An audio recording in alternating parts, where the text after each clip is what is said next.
StarSAP.in में आपका स्वागत है। बहुत से लोग को टैक्स में पैसा इन्वेस्ट करना पड़ता है। अभी चल रहा है फरवरी मार्च आएगा अभी, तो टैक्स में पैसा इन्वेस्ट करने के लिए मैं इसका आपको एक कार्ड बताता हूँ कि आपके पास पैसा नहीं है अकाउंट में और आप फिर भी टैक्स रिबेट लेना चाहते हैं और टैक्स के स्कीम में ATC में आप पैसा इन्वेस्ट करना चाहते हैं। तो इसको शुरू से समझते हैं कि फर्स्ट ईयर मान लीजिए आपने 1 लाख रुपया दिया, फिर सेकेंड ईयर आपने 2 लाख दिया, फिर 3 लाख दिया और 4 लाख दिया, और अब चौथे साल फर्स्ट प्रीमियम यहाँ दिया, दूसरा, तीसरा, चौथे साल जब पांचवा प्रीमियम होने वाला है, आपके पास पैसा नहीं है और आप टैक्स वाले फंड में पैसा इन्वेस्ट करना चाहते हैं। तो नॉर्मली क्या होता है, ATC वाले म्यूचुअल फंड में 3 साल के लिए लॉक इन होता है। तो 1 साल हुआ, 2 साल हुआ और 3 साल हुआ। 3 साल के बाद चौथे साल में ये वाला पैसा फ्री हो जाएगा। ये जो पैसा है वो 3 साल लॉक रहेगा। 1 साल लॉक रहा, 2 साल लॉक रहा, 3 साल लॉक रहा। तो उसके बाद ये पैसा फ्री हो गया। फ्री मतलब यहाँ से यहाँ तक ये फ्री है।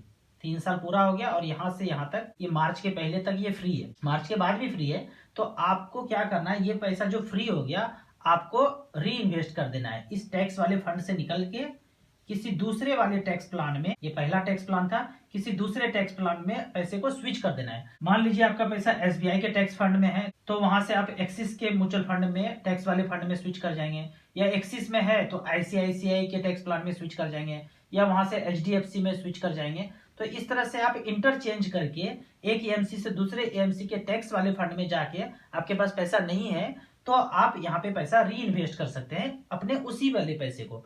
अगर मान लो टैक्स वाले फंड में पैसा नहीं है पर किसी नॉर्मल फंड में पैसे हैं, तो आप स्विच कर देंगे पैसे को। मान लीजिए कि आपका पैसा SBI ब्लू चिप में है, या एक्सिस ब्लू चिप में है, या ICICI लॉन्ग टर्म इक्विटी में है, तो आप वहां से पैसा निकाल के, नॉर्मल फंड से निकाल के स्विच कर देंगे टैक्स वाले फंड में। मान लीजिए एक्सिस में, एक्सिस ब्लू चिप में या एक्सिस स्मॉल कैप में, तो वहां से निकल के एक्सिस लॉन्ग टर्म इक्विटी में चले जाए जो ATC में आता है, तो वहां से आप निकल के टैक्स वाले फंड में चले गए। एक्चुअल में देखा जाए तो होता क्या है, स्विच जब आप करते हैं तो उसमें 2 एक्शन होता है।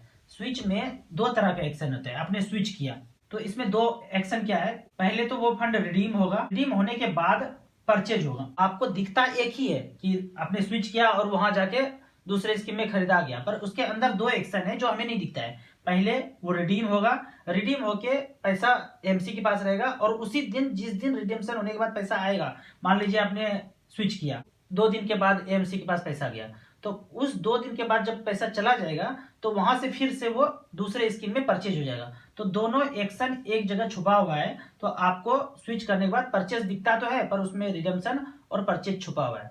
तो 2 से 3 दिन के बाद आपको नए स्कीम में वो पैसा दिखने लगेगा। मान लीजिए कि आपके पास 1 लाख रुपए इन्वेस्ट किया था 3 साल पहले या 4 साल पहले, तो वो तो अब लॉकिंग से खत्म हो गया, लॉकिंग उसका खत्म हो गया, तो आपका पैसा फ्री हो गया। यूनिट्स जो आपने म्यूचुअल फंड में लिया था वो टैक्स वाले फंड में या नॉर्मल फंड में, नॉर्मल फंड में तो लॉक इन नहीं था, पर टैक्स वाले फंड में लॉक इन था 3 साल के लिए। 3 साल के बाद जब चौथा साल हो गया तो वो फ्री हो गया। अब आपने क्या किया, उस फ्री वाले पैसे को, जो 1 लाख रुपया इन्वेस्ट किया था, मान लीजिए उसका वैल्यू 1,20,000 हो गया, या 1,30,000 हुआ, या 1,10,000 हुआ, तो वहां से आप सारे पैसे को इन्वेस्ट कर दिए टैक्स वाले, फिर से दूसरे फंड में री इन्वेस्ट कर दिए, दूसरे AMC में। तो आपका पैसा इस तरह से परचेज हो जाएगा, जबकि आपको अपने जेब से पैसा नहीं देना पड़ा। जो पोर्टफोलियो है वहीं से आपने स्विच करके इस साल का 2021 में जो आपने मार्च के पहले पैसा री इन्वेस्ट कर दिया। आपको अगर ऑनलाइन पैसा इन्वेस्ट करना है तो StarSAP को लॉगिन करके आप मिनिमम 100 रुपया का इन्वेस्टमेंट कर सकते हैं। Thank you so much.